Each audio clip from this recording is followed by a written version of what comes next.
আমার নবীজি সাল্লাল্লাহু আলাইহি ওয়াসাল্লামকে আল্লাহ নবুয়ত প্রকাশিত করলেন 40 বছর বয়সে। হযরতে পয়গম্বর মুসা আলাইহিস সালাতু ওয়াস সালামকে আল্লাহ তাআলা 40 রাত্র বললেন তুর পাহাড়ে থাকার জন্য। 40 রাত্র, প্রথম 30 পরে 10, এই 40 রাত্র থাকার পর আল্লাহ রাব্বুল আলামিন হযরতে মুসাকে সাক্ষাৎ দিলেন। আল্লাহ রাব্বুল আলামিন পয়গম্বর মুসাকে তাওরাত দিলেন। সুবহানাল্লাহ। আমার নবীজি ডাক দিয়ে বলছেন 40-এর একটা বরকত আছে। যে ব্যক্তি 40 দিন নিয়মিত জামাতে তাকবীরে উলা থেকে শুরু করে নামাজ পড়বে, আল্লাহর হাবিব সাল্লাল্লাহু আলাইহি ওয়াসাল্লাম বলছেন 40 দিন যেই ব্যক্তি তাকবীরে উলা থেকে নামাজ আদায় করবে, ওই ব্যক্তিকে আমার আল্লাহ 2টা পুরস্কার দিবেন। একটা হচ্ছে জান্নাত, আর একটা হচ্ছে মুনাফিকের তালিকা থেকে তার নাম কেটে দিবেন। কয়দিন? সবাই বলেন কয়দিন? রাসূলুল্লাহ সাল্লাল্লাহু আলাইহি ওয়াসাল্লামের আরেক হাদিস, কোন মুসলমান যদি মারা যায়, সেখানে যদি 40 জন ব্যক্তি থাকে, সেই 40 জন লোক যদি দাঁড়িয়ে কোনো বান্দার জন্য দোয়া করে, ওই 40 জন যদি লা ইউশরিকুনা বিল্লাহি শাইআ, এরা যদি শিরিক না করে, নবীজি সাল্লাল্লাহু আলাইহি ওয়াসাল্লাম বলছেন, তাহলে আল্লাহ রাব্বুল আলামিন তাদের দোয়ার পক্ষে সুপারিশটা কবুল করে নেন।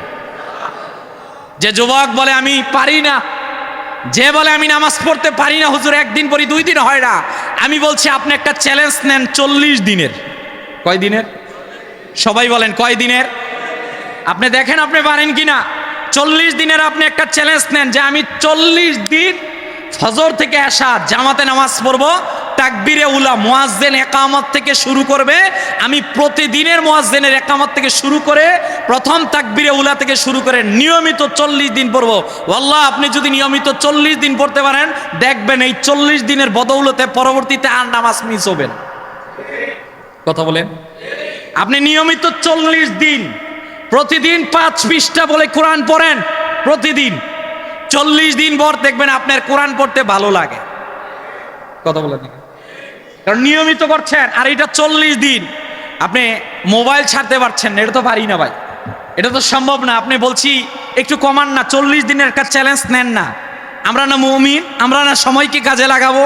তাহলে সময়কে কাজে লাগানোর জন্য যত পন্থা গ্রহণ করা প্রয়োজন সব আমি গ্রহণ করব। কথা বলেন না কেন? ইনশাআল্লাহ বলবেন না?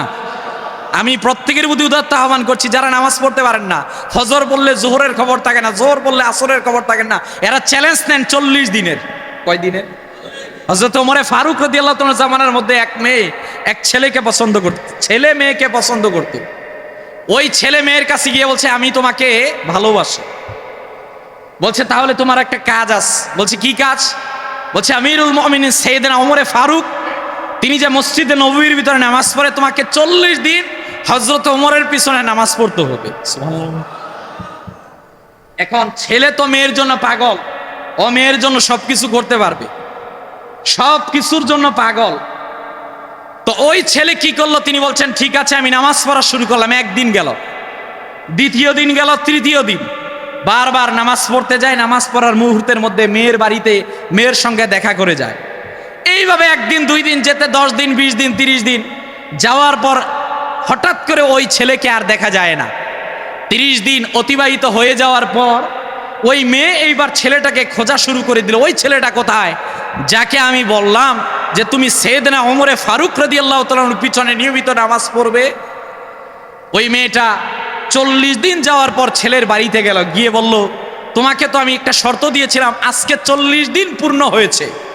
এই 40 দিন পূর্ণ হওয়ার পর তো আমার তোমার সঙ্গে একত্রিত হওয়ার কথা, 2 ফ্যামিলি জানা সত্ত্বে আমরা বিয়ের মধ্যে আবদ্ধ হব। ওই ছেলে ডাক দিয়ে বলল তোমার প্রতি আমি কৃতজ্ঞ, তুমি আমাকে 40 দিনের একটা চ্যালেঞ্জ দিয়েছিলা।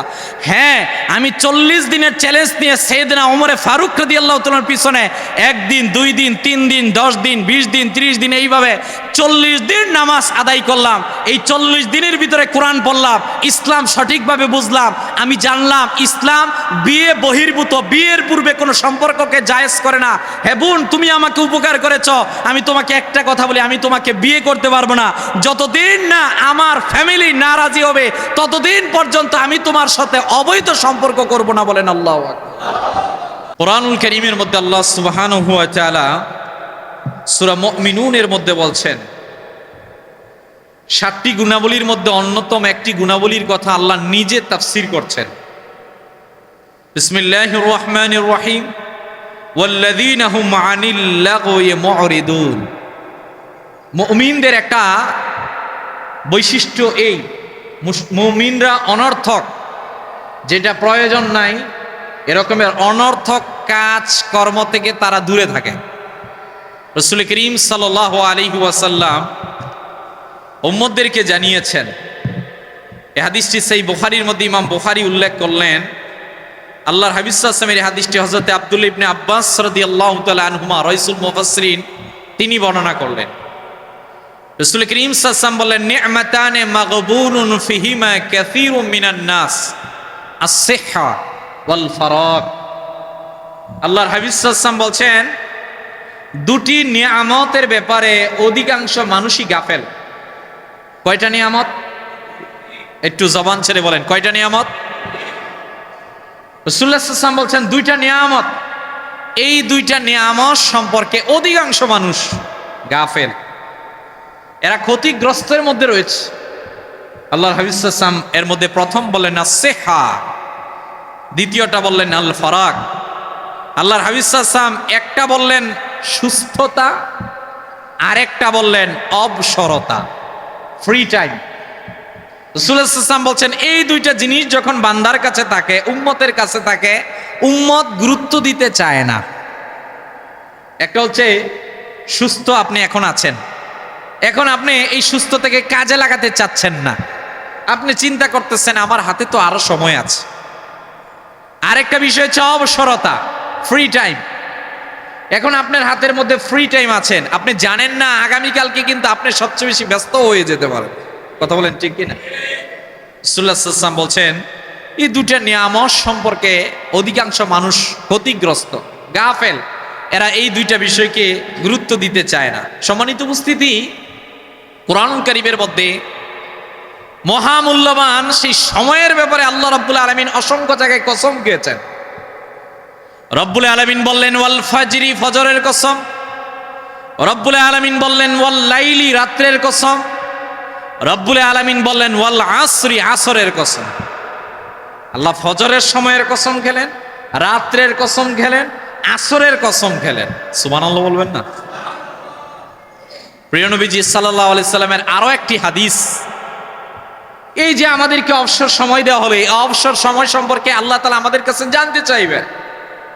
আল্লাহর হাবিব সাল্লাল্লাহু আলাইহি ওয়াসাল্লাম বলেন লা তাজালু কদামে ইবনে আদম ইয়াউমুল কিয়ামাহ,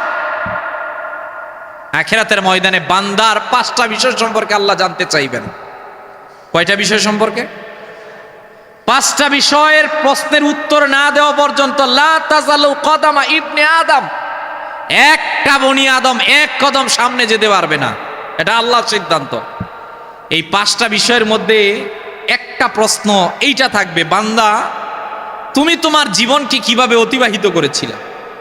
দুনিয়ায় যে আমি তোমাকে সময় দিয়েছিলাম, এই সময়টাকে কিভাবে তুমি অতিবাহিত করেছিলা এর হিসাব দাও।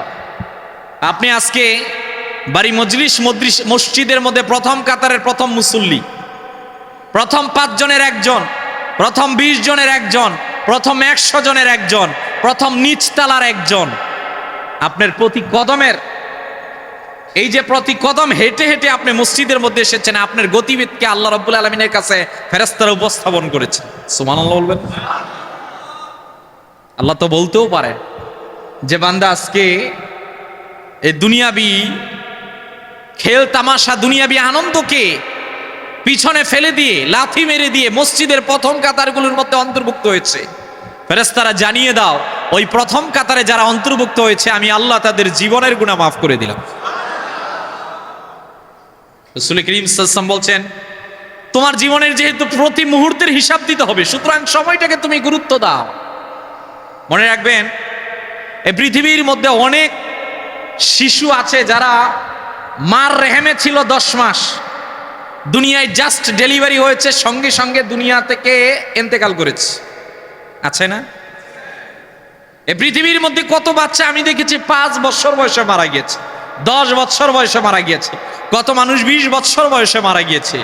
আপনি আমি আনন্দিত, আপনার আমার হৃদয়ের মধ্যে আনন্দ, আমরা 1 বছরে মারা যাই নাই, 100 বছর মাঝখানে জানি না কতটুক আল্লাহ তাআলা আমাদের হায়াত রেখেছেন, কেউ 1 বছরে মারা যায়নি, 5 বছরে মারা যায়নি, 20 বছরে মারা যায়নি, কারো বয়স এখানে 60, 70, 80 বছর বয়সের এখানে রয়েছেন। আল্লাহ মনে হয় আমাদেরকে ভালোবেসে চাচ্ছেন, বান্দা তুমি আরো ইবাদত করো। আল্লাহ চাচ্ছেন, গোলাম তুমি আরো ইবাদত করো, আরো তোমাকে সময় দিলাম। না হয়তো বা 1 মাসের বাচ্চার মতো, 1 বছরের বাচ্চার মতো, 5 বছরের শিশুর মতো আমিও মারা যেতে পারতাম। কথা বলেন না কেন? আল্লাহ আমাদেরকে সুযোগ দিয়েছেন, সেই সুযোগকে যারা কাজে লাগাতে পারবে এরাই হলো প্রকৃত দুনিয়ার মধ্যে আল্লাহর মকবুলকৃত বান্দা। সম্মানিত উপস্থিতি, রাসূল করিম সাল্লাল্লাহু আলাইহি ওয়াসাল্লাম আমাদেরকে সময়ের মূল্যায়ন বুঝালেন। আপনি দেখেন, এখানে আজকে জুমার নামাজ পড়তে এসেছেন, আপনি যদি এই মসজিদের মধ্যে 3টা সময় জুমার নামাজ পড়তে আসেন, আপনার জুমার নামাজের ওয়াক্ত থাকবে? কথা বলেন। আল্লাহ বলছেন, ইন্নাস সালাতা কানাত আলাল মুমিনিনা কিতাবাম মাওকুতা। রব ডাক দিয়ে বলছেন, নিশ্চয়ই সালাত মুমিনদের উপর নির্দিষ্ট সময়ই ফরজ। আজান দিয়েছে 12টা 15, এইটা নির্দিষ্ট সময়ই পড়তে হবে। আপনি আসরের সময় জুমা পড়লে হবে না, আসর মাগরিবের সময় পড়লে হবে না, প্রত্যেক জিনিসেরই সময় আছে। কথা বলেন না কেন? এজন্য আমাদের পূর্ববর্তী সালাফগণ যারা আছেন, আমাদের পূর্বসূরি যারা আছেন, ওনাদের লাইফ স্টাইলের দিকে আপনাকে তাকাতে হবে।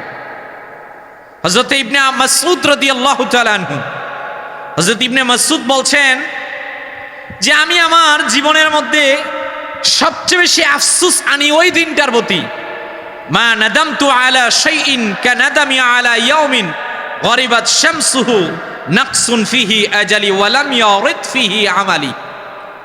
আমি কোন জিনিসের উপর এতটা অনুতপ্ত হই না যতটা অনুতপ্ত হই ওই দিনের প্রতি, যেই দিনটা আমার জীবন থেকে চলে গেল, কিন্তু ওই দিন চলে গেল, পূর্বের দিনের তুলনায় ওই দিনের কর্মফল বাড়লো না।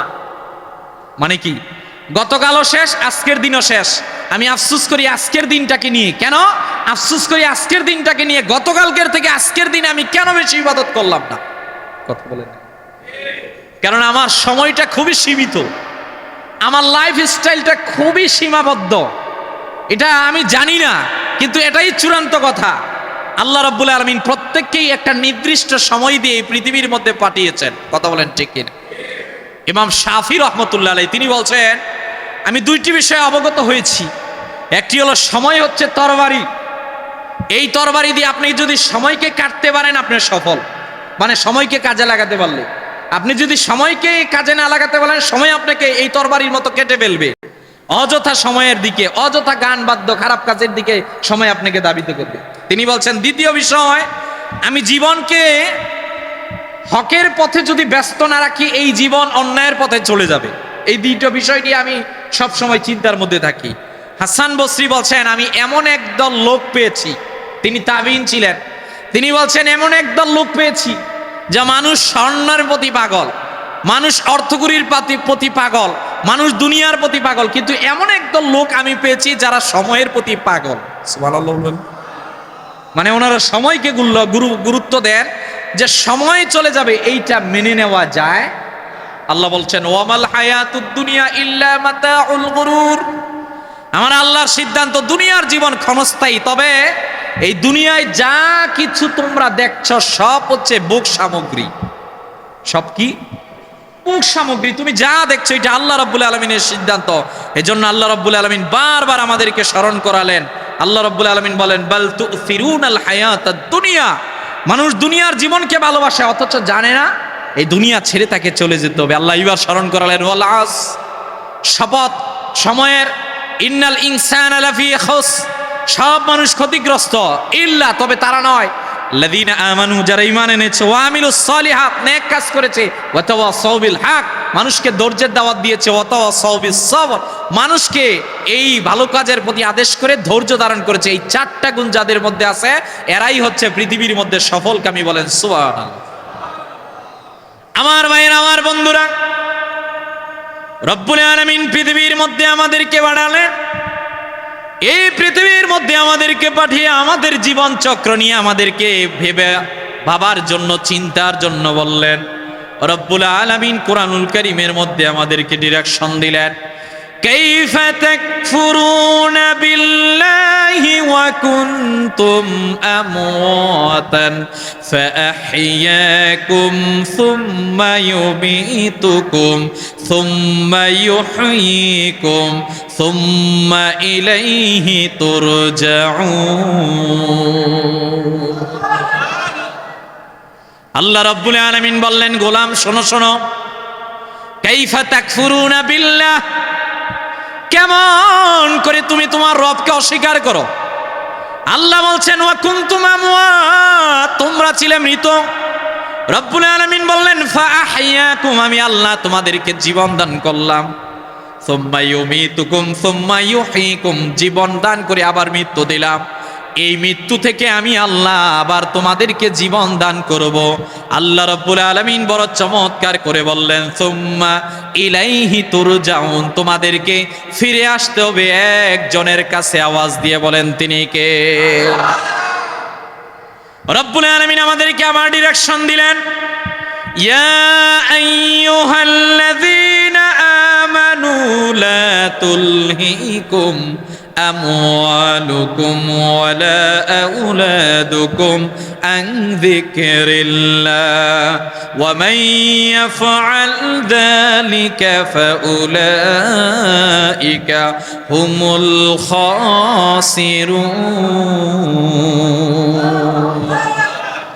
আল্লাহ রাব্বুল আলামিন বলেন, ও হে ঈমানদারেরা শোনো শোনো, তোমরা লা তুলহিকুম আমওয়ালুকুম ওয়ালা আওলাদুকুম, আল্লাহ বললেন তোমাদের যে ধন সম্পদ আছে, ছেলে সন্তান সন্ততি আছে, রব্বুল আলামিন বললেন আন যিকরিল্লাহ, এগুলো পেয়ে আল্লাহর জিকির থেকে দূরে যাও না।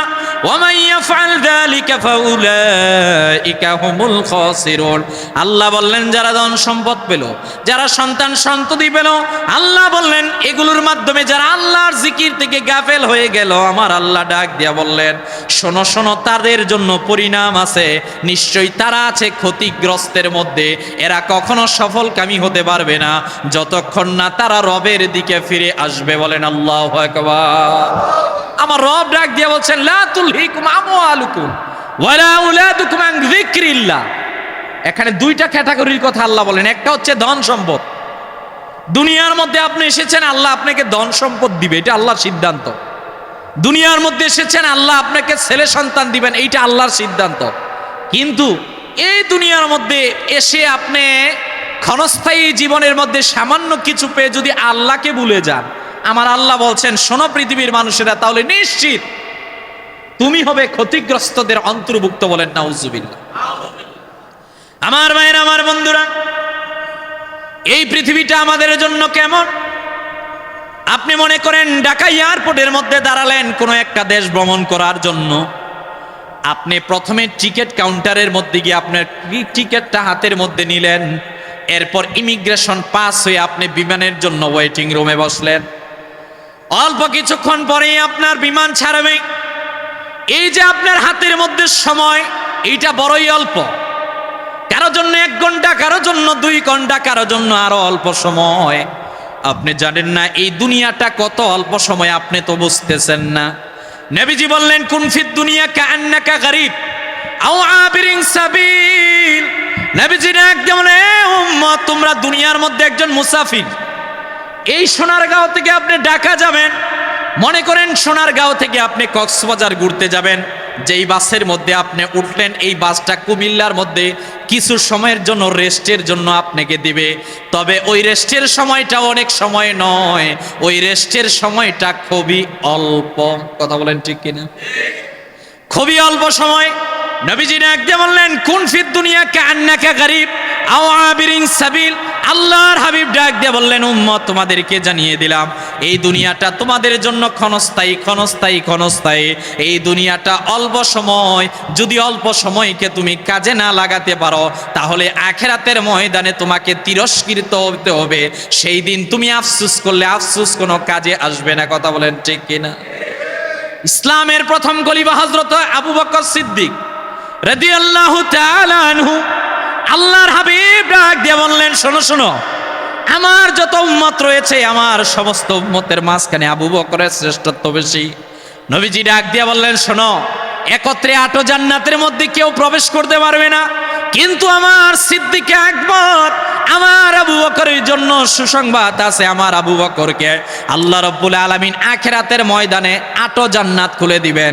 যেই জান্নাতে ইচ্ছা ওই জান্নাতে আবু বকর প্রবেশ করতে পারবে। বলেন সুবহানাল্লাহ।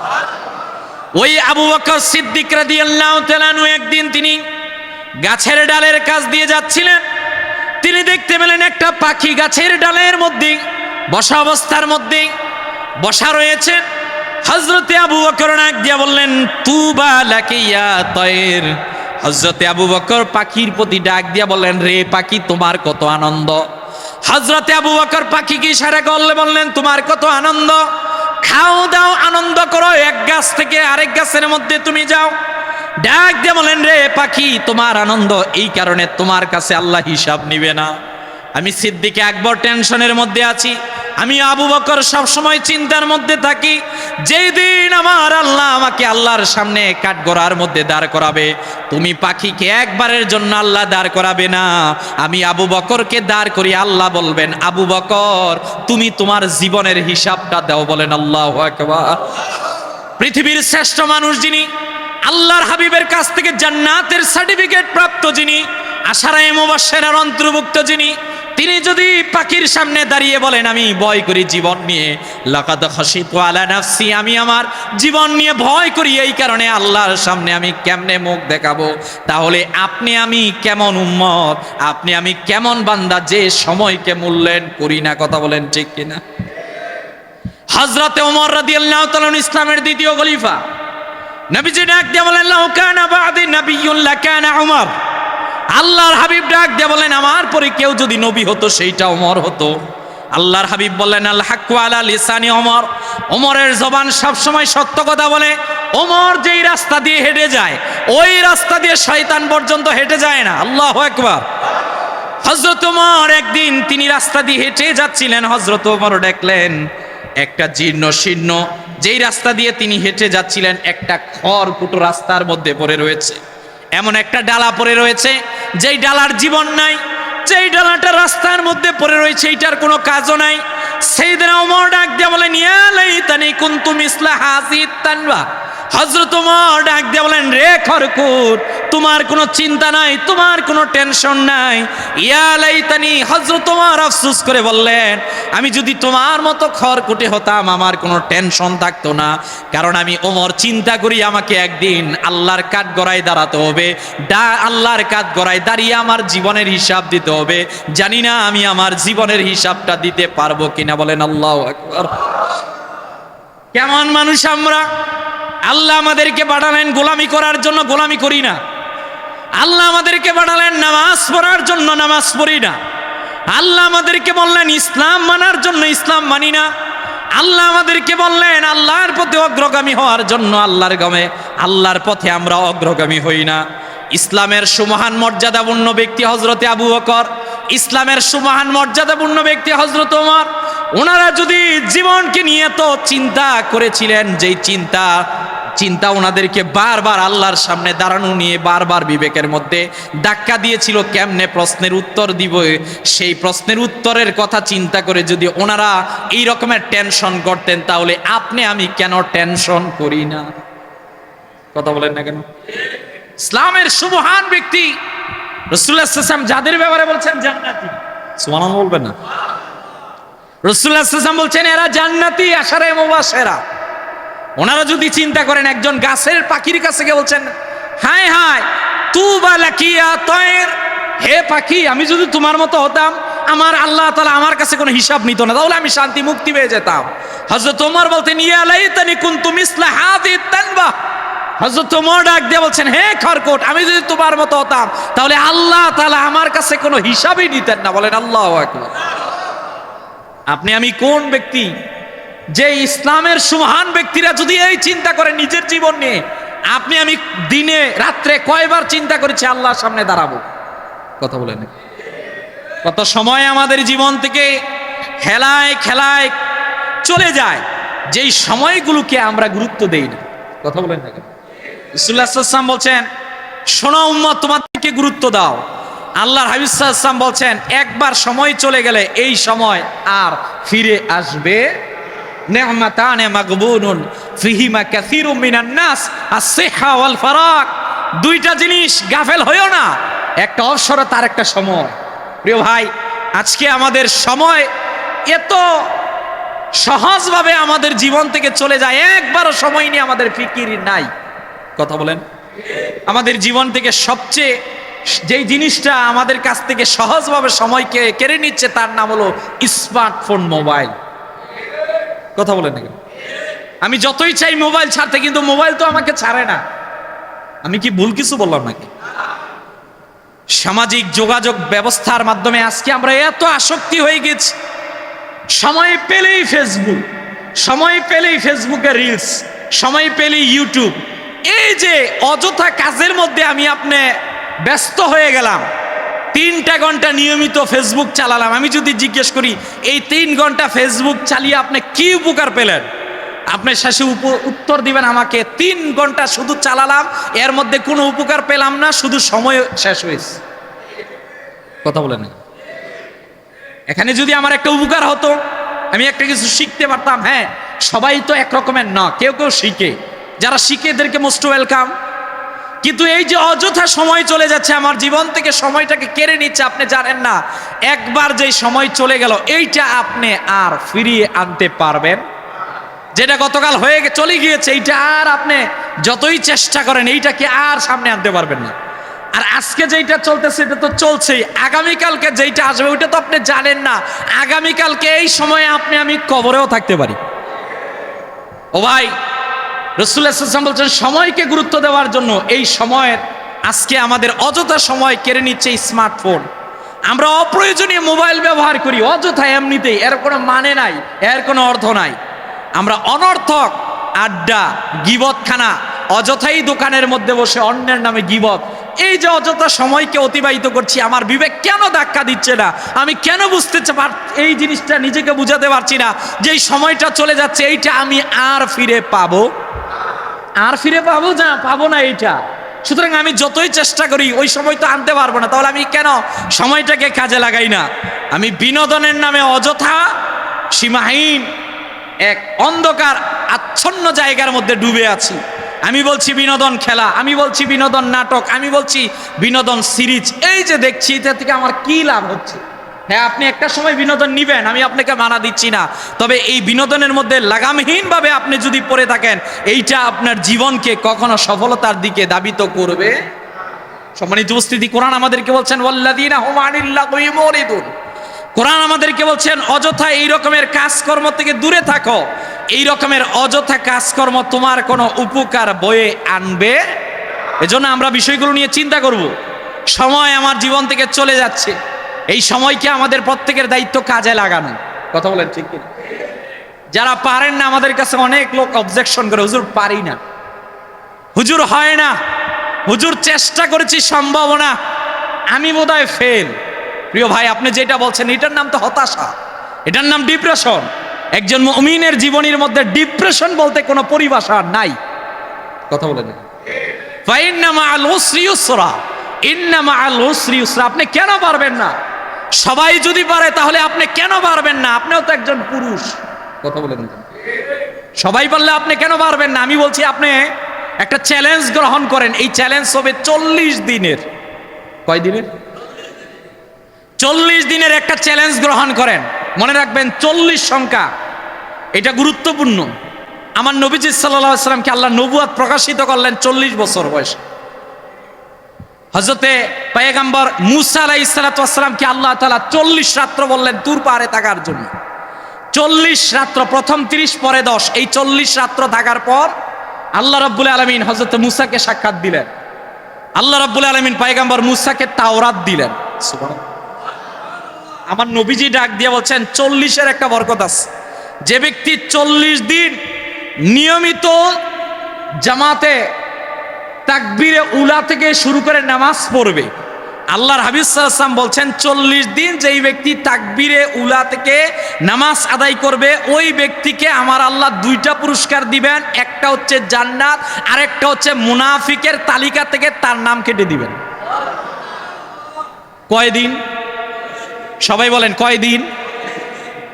রাসূলুল্লাহ সাল্লাল্লাহু আলাইহি ওয়াসাল্লামের আরেক হাদিস, কোন মুসলমান যদি মারা যায়, সেখানে যদি 40 জন ব্যক্তি থাকে, সেই 40 জন লোক যদি দাঁড়িয়ে কোনো বান্দার জন্য দোয়া করে, ওই 40 জন যদি লা ইউশরিকুনা বিল্লাহি শাইআ, এরা যদি শিরিক না করে, নবীজি সাল্লাল্লাহু আলাইহি ওয়াসাল্লাম বলছেন, তাহলে আল্লাহ রাব্বুল আলামিন তাদের দোয়ার পক্ষে সুপারিশটা কবুল করে নেন। যে যুবক বলে আমি পারি না, যে বলে আমি নামাজ পড়তে পারি না হুজুর, একদিন পড়ি 2 দিন হয় না, আমি বলছি আপনি একটা চ্যালেঞ্জ নেন 40 দিনের। কয় দিনের? সবাই বলেন কয় দিনের? আপনি দেখেন আপনি পারেন কিনা। 40 দিনের আপনি একটা চ্যালেঞ্জ নেন যে আমি 40 দিন ফজর থেকে এশা জামাতে নামাজ পড়বো, তাকবীরে উলা মুয়াজ্জিন ইকামত থেকে শুরু করবে, আমি প্রতিদিনের মুয়াজ্জিনের ইকামত থেকে শুরু করে প্রথম তাকবীরে উলা থেকে শুরু করে নিয়মিত 40 দিন পড়বো। আল্লাহ, আপনি যদি নিয়মিত 40 দিন পড়তে পারেন, দেখবেন এই 40 দিনের বদৌলতে পরবর্তীতে আর নামাজ মিস হবে না। কথা বলেন। আপনি নিয়মিত 40 দিন প্রতিদিন 5 পৃষ্ঠা বলে কোরআন পড়েন, প্রতিদিন 40 দিন পর দেখবেন আপনার কোরআন পড়তে ভালো লাগে। কথা বলেন, কারণ নিয়মিত করছেন। আর এটা 40 দিন আপনি মোবাইল ছাড়তে পারছেন না, এটা তো পারি না ভাই, এটা তো সম্ভব না। আপনি বলছি একটু কমান না, 40 দিনের একটা চ্যালেঞ্জ নেন না। আমরা না মুমিন, আমরা না সময়কে কাজে লাগাবো? তাহলে সময়কে কাজে লাগানোর জন্য যত পন্থা গ্রহণ করা প্রয়োজন সব আমি গ্রহণ করব। কথা বলেন না কেন? ইনশাআল্লাহ বলবেন না? আমি প্রত্যেকের প্রতি উদাত্ত আহ্বান করছি, যারা নামাজ পড়তে পারেন না, ফজর বললে জোহরের খবর থাকে না, জোহর বললে আসরের খবর থাকে না, এরা চ্যালেঞ্জ নেন 40 দিনের। কয় দিনের? হযরত ওমর ফারুক রাদিয়াল্লাহু তাআলা জামানার মধ্যে এক মেয়ে এক ছেলেকে পছন্দ করত, ছেলে মেয়েকে পছন্দ করত। ওই ছেলে মেয়ের কাছে গিয়ে বলছে আমি তোমাকে ভালোবাসি। বলছে তাহলে তোমার একটা কাজ আছে। বলছে কি কাজ? বলছে আমিরুল মুমিনিন সাইয়েদনা ওমর ফারুক, তিনি যে মসজিদে নববীর ভিতরে নামাজ পড়ে, তোমাকে 40 দিন হযরত ওমরের পিছনে নামাজ পড়তে হবে। সুবহানাল্লাহ। এখন ছেলে তো মেয়ের জন্য পাগল, ও মেয়ের জন্য সবকিছু করতে পারবে, সব কিছুর জন্য পাগল। তো ওই ছেলে কি করলো? তিনি বলছেন ঠিক আছে আমি নামাজ পড়া শুরু করলাম। একদিন গেল, দ্বিতীয় দিন গেল, তৃতীয় দিন, বারবার নামাজ পড়তে যায়। নামাজ পড়ার মুহূর্তের মধ্যে মেয়ের বাড়িতে মেয়ের সঙ্গে দেখা করে যায়। এইভাবে একদিন 2 দিন যেতে 10 দিন 20 দিন 30 দিন যাওয়ার পর হঠাৎ করে ওই ছেলেকে আর দেখা যায় না। 30 দিন অতিবাহিত হয়ে যাওয়ার পর ওই মেয়ে এইবার ছেলেটাকে খোঁজা শুরু করে দিল। ওই ছেলেটা কোথায়, যাকে আমি বললাম যে তুমি সাইয়েদনা ওমরে ফারুক রাদিয়াল্লাহু তাআলার পিছনে নিয়মিত নামাজ পড়বে? ওই মেয়েটা 40 দিন যাওয়ার পর ছেলের বাড়িতে গেল, গিয়ে বলল তোমাকে তো আমি একটা শর্ত দিয়েছিলাম, আজকে 40 দিন পূর্ণ হয়েছে। এই 40 দিন পূর্ণ হওয়ার পর তো আমার তোমার সঙ্গে একত্রিত হওয়ার কথা, 2 ফ্যামিলি জানা সত্ত্বে আমরা বিয়ের মধ্যে আবদ্ধ হব। ওই ছেলে ডাক দিয়ে বলল তোমার প্রতি আমি কৃতজ্ঞ, তুমি আমাকে 40 দিনের একটা চ্যালেঞ্জ দিয়েছিলা। হ্যাঁ, আমি 40 দিনের চ্যালেঞ্জ নিয়ে সাইয়েদনা ওমরে ফারুক রাদিয়াল্লাহু তাআলার পিছনে 1 দিন 2 দিন 3 দিন 10 দিন 20 দিন 30 দিন এইভাবে 40 দিন নামাজ আদায় করলাম। এই 40 দিনের ভিতরে কোরআন পড়লাম, ইসলাম সঠিকভাবে বুঝলাম। আমি জানলাম ইসলাম বিয়ে বহির্ভূত, বিয়ের পূর্বে কোনো সম্পর্ককে জায়েজ করে না। হে বোন, তুমি আমাকে উপকার করেছ, আমি তোমাকে একটা কথা বলি, আমি তোমাকে বিয়ে করতে পারবো না। যতদিন না আমার ফ্যামিলি নারাজি হবে ততদিন পর্যন্ত আমি তোমার সাথে অবৈধ সম্পর্ক করব না। বলেন আল্লাহু আকবার। এটা হলো 40 সংখ্যার একটা তাসির।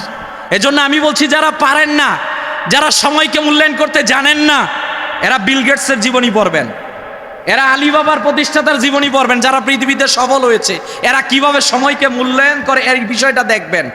আমি বলছি না এদের আদর্শ গ্রহণ করার জন্য, এদের জীবনী পড়বেন। এরা কেউ এরা ইচ্ছে করলে আপনার থেকে দামি মোবাইল এরা ব্যবহার করতে পারে। কথা বলেন না? এরা ইচ্ছে করলে আপনার আমার থেকে দামি দামি মোবাইল ফোন সবকিছু ব্যবহার করতে পারে, এরা করে না। এরা জানে এইটা দিয়েছে হাতে কথা ঠিক, তবে এইটা আমার সময়কে কেড়ে নিবে। এই সময় কেড়ে নেওয়ার কারণে পৃথিবীর মধ্যে আমি সফলকামী হতে পারবো, সফলকামী হতে পারবো। এর জন্য আমি আমার যুবক ভাইদেরকে বলছি 40 দিনের একটা ওয়াদা করেন। কয় দিনের? 40 দিন আমি ফজর থেকে আসা 5 ওয়াক্ত বাড়ি মজলিস মসজিদে গিয়ে পড়বো। 40 দিন নিয়মিত কোরআন তেলাওয়াত করব। 40 দিন আমি প্রতিদিন একটা ভালো কাজ করলে পরের দিন আরো একটা বেশি ভালো কাজ করব, এই রকমের ভালো ভালো কাজ করব। আমি বলছি যদি 40 দিনের এই রকমের একটা ভালো কাজের আপনি একটা চিন্তা নিজের মধ্যে এনে ওয়াদা নিজের সঙ্গে করতে পারেন, আপনি সফলকামী হতে পারবেন। কথা বলেন। সম্মানিত উপস্থিতি, সময়কে পৃথিবীর মধ্যে যারা মূল্যায়ন করতে পারে এরা পৃথিবীর মধ্যে সফলকামী হয়। আমাদের সময় কেড়ে নেওয়ার অনেকগুলো মাধ্যম আছে। কথা বলেন। আর পৃথিবীর মধ্যে কোনো রাষ্ট্র যদি সময়কে এমনি এমনি অতিবাহিত করার কাতারের মধ্যে প্রথম কাতারে চলে, এর মধ্যে আমি মনে করি পৃথিবীর 10টা রাষ্ট্রের মধ্যে বাংলাদেশ অন্যতম হবে। কথা বলেন না কেন? আমি মালয়েশিয়ার মধ্যে দীর্ঘদিন ছিলাম, আমি অন্যান্য রাষ্ট্রের মধ্যে দেখেছি এরা সবাই যাদের লাইফস্টাইল নিয়ে ব্যস্ত, প্রত্যেকে জীবন কর্ম নিয়ে ব্যস্ত, একজন আরেকজনের সাথে যে ঝগড়া করবে ওই সময়টা কোথায়? কথা বলেন না কেন? আমরা তো 1 মাস আগে থেকে ব্যস্ত ফুটবল খেলা নিয়ে। কথা বলেন। ফিফা ওয়ার্ল্ড কাপ বিশ্বকাপ খেলা নিয়ে ব্যস্ত। আপনি খেলেন, আমি আপনাকে খেলার প্রতি বাধা দিচ্ছি না, আপনি খেলেন। ইসলাম শরীয়ত সম্মতভাবে শর্ত আরোপ করে খেলাকে জায়েজ করেছে। হ্যাঁ, খেলাধুলা কখন জায়েজ? যে খেলার দ্বারা যদি আপনার কোনো উপকার হয়, খেলার দ্বারা যদি শরীয়ত সম্মত কোনো বিষয়ে লঙ্ঘন না হয়, খেলার দ্বারা যদি আপনার শারীরিক ব্যায়াম হয়, বিশেষ করে আপনার নাভি থেকে হাঁটু পর্যন্ত যদি ঢেকে আপনি শরীয়ত সম্মতভাবে নিজের শারীরিক ফিটনেসের জন্য কোনো ধরনের খেলা খেলেন, সেইটা শরীয়ত সাপোর্ট করে। কথা বলেন। যে আপনি রাসূলুল্লাহ সাল্লাল্লাহু আলাইহি ওয়াসাল্লামের জামানা নিয়ে গবেষণা করেন, আল্লাহর হাবিব সাল্লাল্লাহু আলাইহি ওয়াসাল্লামের জামানায় তীর চালানোর খেলা ছিল, রাসূলুল্লাহ সাল্লাল্লাহু আলাইহি ওয়াসাল্লামের জামানার মধ্যে অস্ত্র চালানোর খেলা ছিল, রাসূলুল্লাহ সাল্লাল্লাহু আলাইহি ওয়াসাল্লামের জামানার মধ্যে সাঁতার শেখার প্রতি উদ্বুদ্ধ করা হয়েছিল, রাসূলুল্লাহ সাল্লাল্লাহু আলাইহি ওয়াসাল্লামের জামানায় দৌড় প্রতিযোগিতার ব্যবস্থা ছিল। এগুলা প্রত্যেকটাই ছিল শরীরকে ফিটনেস রাখার জন্য, কারণ দুর্বল মুমিন থেকে সবল মুমিন আল্লাহর কাছে অধিক প্রিয়। কথা বলেন না কেন? শারীরিক ফিটনেসগত দিক থেকে আপনাকে সুস্থ থাকতে হবে। যদি অসুস্থ হন আপনার নামাজ পড়তেও তো ভালো লাগবে না। কথা বলেন না কেন? এজন্য নিজেকে সুস্থ রাখার জন্য খেলা খেলতে পারেন আপনি, does not matter. Islam support করে, ইসলাম বিনোদনের ক্ষেত্রে বাধা দেয় না, ইসলাম নিজস্ব সংস্কৃতি আবদ্ধ করার ক্ষেত্রে বাধা দেয় না, তবে সেইটা শরীয়তের বাহিরে গিয়ে করলে হবে, বাইরে গেলে হবে না। তবে খেলাকে আবর্তন করে যেগুলো আমাদের সমাজের মধ্যে আজকে হচ্ছে, যুগশ্রেষ্ঠ দার্শনিক শাহ ওয়ালিউল্লাহ মুহাদ্দিস দেহলভী রহমতুল্লাহ আলাইহির একটা কথা আমি আপনাদের সামনে বলতে চাচ্ছি। তিনি লিখেছেন, কোন জাতি ধ্বংসের পিছনে দায়ী সবচেয়ে বেশি হলো জাতি যদি অধিক পরিমাণে বিনোদন প্রিয় হয়ে যায়। কথা বলে, অধিক পরিমাণ যদি বিনোদন প্রিয় হয়ে যায়।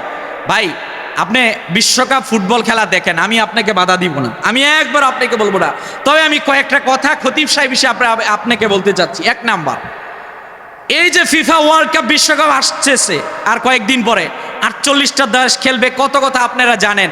হ্যাঁ, আমি ওইটা বলতে চাচ্ছি না প্রিয় ভাই, আপনি যার জন্য কত বড় মাথার মধ্যে সমস্যা হলে যে বিন দেশের পতাকা টানাতে গিয়ে ছাদ থেকে পড়ে মারা যায়। আমি বলতে চাচ্ছি যে এই লোকটা বিন দেশের পতাকা টানাতে গিয়ে ছাদ থেকে পড়ে মারা গেল, ওকে কি আল্লাহ জান্নাত দিবেন? আসতে বলবেন না, দিবেন? আরে ভাই, এটা সৌদি আরবের পতাকা হলেও তো একটা কথা ছিল, ওইটার মধ্যে না হয় কালেমা লেখা আছে। আপনি বিন দেশের একটা পতাকা টানাতে গিয়ে যে মারা গেলেন, এটা তো ভাই ভালো হয় নাই। 1 নাম্বার। 2 নাম্বার, রাসূলুল্লাহ সাল্লাল্লাহু আলাইহি ওয়াসাল্লাম বলছেন, মান তাশাব্বাহা বিকওমিন ফাহুয়া মিনহুম, যে ব্যক্তি যেই সম্প্রদায়ের অনুসরণ করবে সে তাদেরই অন্তর্ভুক্ত হবে। প্রিয় ভাই, আপনি যেই খেলোয়াড়ের জন্য পাগল হচ্ছেন তিনি ধর্মীয়গত দিক থেকে ইহুদি, তিনি ধর্মীয়গত দিক থেকে খ্রিস্টান।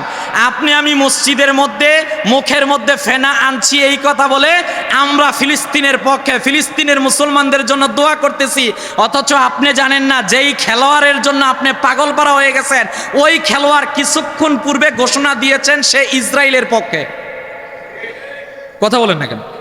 আপনি জানেন না তাকে যে আপনি আইডল হিসাবে গ্রহণ করছেন এর চুলটাকে আপনি নিচ্ছেন, এর বডি ল্যাঙ্গুয়েজটাকে আপনি নিচ্ছেন, আপনি জানেন না ও বিয়ের পূর্বে তার 4জন সন্তান হয়েছে, 4 সন্তান হওয়ার পর তার বিয়ে হয়েছে, যেইটা ইসলাম সাপোর্ট করে না। প্রিয় ভাই, আপনি যেই খেলোয়াড়কে অনুসরণ করার জন্য পাগল পরা হয়ে গেছেন, আপনি না মুহাম্মদ সাল্লাল্লাহু আলাইহি ওয়াসাল্লামের উম্মত, আপনি না আখিরাতে রাসূলুল্লাহ সাল্লাল্লাহু আলাইহি ওয়াসাল্লামের কাছ থেকে হাউজে কাউসারের পানি নেবেন, আপনি না নবীজির কাছে শাফাত নিতে যাবেন।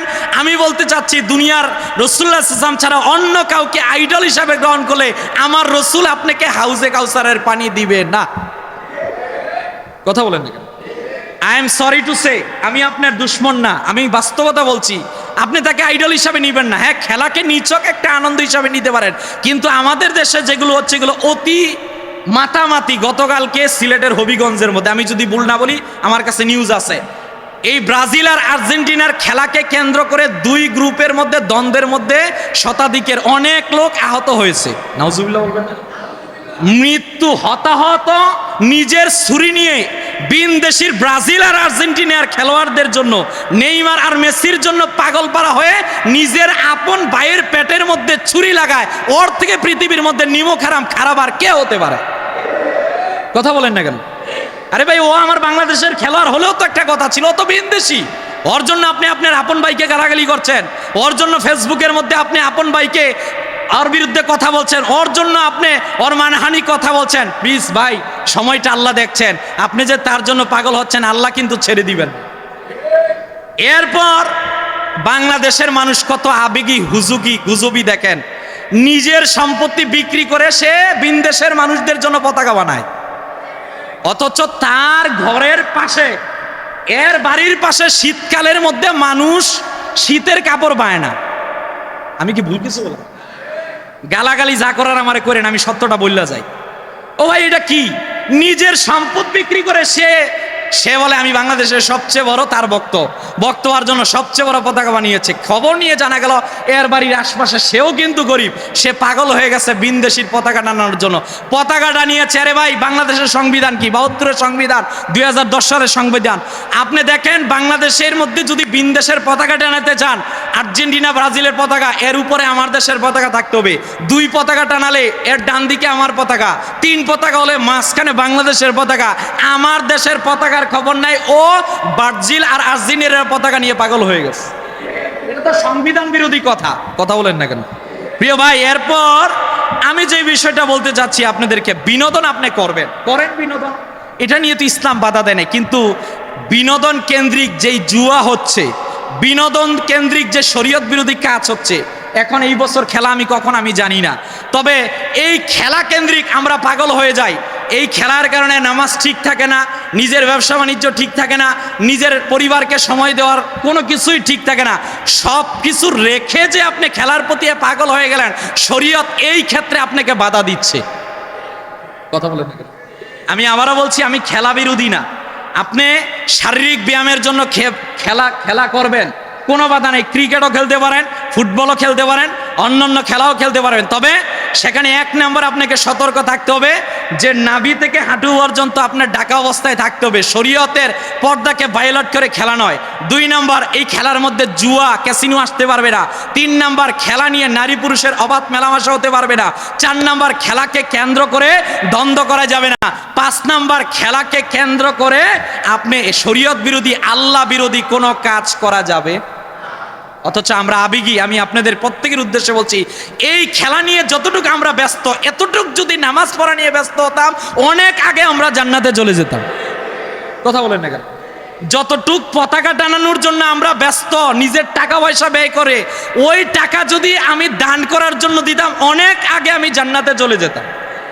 প্লিজ, মাই হাম্বল রিকোয়েস্ট, আমি প্রত্যেকের প্রতি উদাত্ত আহ্বান করছি, খেলা নিয়ে মাতামাতি করবেন না, খেলা নিয়ে দ্বন্দ্ব করবেন না। আমি জানি প্রত্যেকে একটা না একটা দল সাপোর্ট করেন, ওইটা আপনার কাছে। আমি যেই পয়েন্টটা আপনাদের কাছে বলতে চাচ্ছি, সেই পয়েন্টটা হচ্ছে, খেলা নিয়ে আমরা যাতে কোনো দ্বন্দ্ব ফাসাদের মধ্যে যুক্ত না হই। এগুলো খারাপ কাজ, এগুলো আল্লাহ তাআলা পছন্দ করে। সম্মানিত উপস্থিতি, বলছিলাম, সময় থেকে আল্লাহ, সময়কে যারা মূল্যায়ন করে এদেরকে পছন্দ করেন, সময়কে যারা গুরুত্ব দেয় এদেরকে পছন্দ করে। আল্লাহ বলছেন, ইন্নাল্লাযীনা আমানু ওয়া আমিলুস সালিহাত সাইয়াজআলু লাহুমুর রাহমানু উদ্দা। আমার আল্লাহ বলছেন সূরা মারিয়ামের 97 নম্বর আয়াতের মধ্যে, যাদের কাছে ঈমান আছে, নেক আমল আছে, আল্লাহ বলছেন ওই ঈমান আর নেক আমল যারা কাজে লাগাতে পারে এদের জন্য আল্লাহ তাআলা মুমিনদের হৃদয়ের মধ্যে ভালোবাসা তৈরি করে দেন। সুবহানাল্লাহ। আপনি সময়কে মূল্যায়ন যদি করতে পারেন, আপনার জীবনের 1 নাম্বার লাভ হচ্ছে আল্লাহ তাআলা আপনার জীবনের মধ্যে বারাকা দিবেন। সুবহানাল্লাহ। আজকে আমাদের ব্যবসা বাণিজ্য, টাকা পয়সা, অর্থকড়ি সব আছে, কিন্তু আমাদের জীবন থেকে আজকে বরকত চলে যাচ্ছে। কথা বলেন। আমি আপনাদেরকে 4টা পয়েন্ট নিয়ে কথা বলতে চাচ্ছি। যাদের জীবনে বরকত চান, চাকরি আছে, ব্যবসা আছে, সব কিছু আছে, ছেলে সন্তান সব আছে, কিন্তু নিজের জীবনে বরকত নাই, প্রিয় ভাই মনে রাখবেন, অনেক টাকা পয়সাই কিন্তু বরকত নয়, অনেক ছেলে সন্তানই কিন্তু বরকত নয়। বরকত হচ্ছে ওইটা যেইটার মধ্যে আল্লাহ রাব্বুল আলামিন বৃদ্ধি করে দেন। কথা বলেন ঠিক কিনা? যদি জীবনে বরকত পেতে চান, 1 নাম্বার কাজ হচ্ছে তাকওয়ার পথ অবলম্বন করা, মানে সব জায়গায় আল্লাহকে ভয় করা। আওয়াজ দিয়ে বলেন, কাকে ভয় করা? আপনি যেখানেই থাকেন সেই জায়গায় আল্লাহকে ভয় করা। আপনি তাকওয়া যদি আনতে পারেন, নিজের জীবনে আল্লাহ বারাকা দিবেন। 2 নাম্বার ইস্তেগফার পড়া, লা হাওলা ওয়ালা কুওয়াতা ইল্লা বিল্লাহিল আলিয়্যিল আযীম। এইটা সব সময় পড়া, যেখানেই থাকেন, যে অবস্থায় থাকেন, এই ইস্তেগফার পড়া। 3 নাম্বার হচ্ছে নিয়মিত নামাজ পড়া, কারণ যেই ব্যক্তি নামাজ পড়বে না, যার জীবনে নামাজ নাই, সে কখনো আল্লাহর পক্ষ থেকে রহমত পাবে। 4 নাম্বার হলো দান সৎকা করা। এইটা অসচ্ছল অবস্থায় হোক, সচ্ছল অবস্থায় হোক, নিয়মিত দান করা। আমি আপনাদেরকে বলি প্রতি জুমাবার, যে আপনি সপ্তাহে বাকি দিন সময় পান না ব্যস্ততার কারণে, কিন্তু প্রতি জুমাবার আপনার সামনে দিয়ে একটা ছোট্ট বাক্স যায়, আপনি এইটাকে সাধারণ মনে করবেন না। যেই বাক্সটা যাচ্ছে আপনার সামনে দিয়ে, এই বাক্সটা আপনাকে বলছে তুমি দাও, আমি তোমাকে জান্নাতে টেনে নিব। কথা বলেন না কেন? এজন্য প্রতি জুমাবার মিনিমাম 5টা টাকা হলেও এই বাক্সের মধ্যে দিবেন, নিজের ফায়দার জন্য। এটা আল্লাহর ঘর, মসজিদ, এখানে দিবেন আপনার ফায়দার জন্য, আপনার লাভ হবে। এজন্য যারা নিজের সময়টাকে কাজে লাগিয়ে নিজের জীবনে বরকত পেতে চান, তাদের জন্য 4টা কাজ। 1 নাম্বার সর্বদা আল্লাহর ভয়, তাকওয়ার পথ অন্বেষণ করা। 2 নাম্বার বেশি বেশি ইস্তেগফার পড়া। 3 নাম্বার নিয়মিত 5 ওয়াক্ত নামাজ পড়া। 4 নাম্বার সময় পেলে, সুযোগ হলে নিয়মিত দান সৎকার মধ্যে আপনার নিজেকে অতিবাহিত করা। আর 4টি আমল আছে। আপনি যদি অবাধে রিজিক চান, যে আল্লাহ আমাকে অনেক দেখ, আমার অনেক দরকার, অনেক দিলে লাভ কি করবেন? অনেক দিলে আপনি 2 হাত দিয়ে দান সৎকা করবেন। এই অবারিত যদি ধন সম্পদ কারো প্রয়োজন হয়, তাহলে 1 নাম্বার আমল হচ্ছে রাত জেগে ইবাদত করা। দ্যাট মিন্স তাহাজ্জুদ পড়া। কি পড়া? যেই সময় সবাই ঘুমায় ওই সময় জেগে আল্লাহর কাছে চাওয়া। 2 নাম্বার গভীর রাতে বেশি বেশি তওবা করা নিজের জীবন নিয়ে। 3 নাম্বার প্রতিনিয়ত দান করা। 4 নাম্বার সকাল সন্ধ্যা আল্লাহর জিকির করা। এই 4টা কাজ যদি আপনি কন্টিনিউ করতে পারেন, আল্লাহর কুদরতি খাজানা থেকে আল্লাহ তাআলা আপনাকে আমাকে হেল্প করবেন। সম্মানিত উপস্থিতি, তাহলে আজকের আমাদের আলোচ্য টপিক ছিল সময়কে মূল্যায়ন করা। আমরা প্রত্যেকেই যেন সময়কে মূল্যায়ন করার চেষ্টা করি।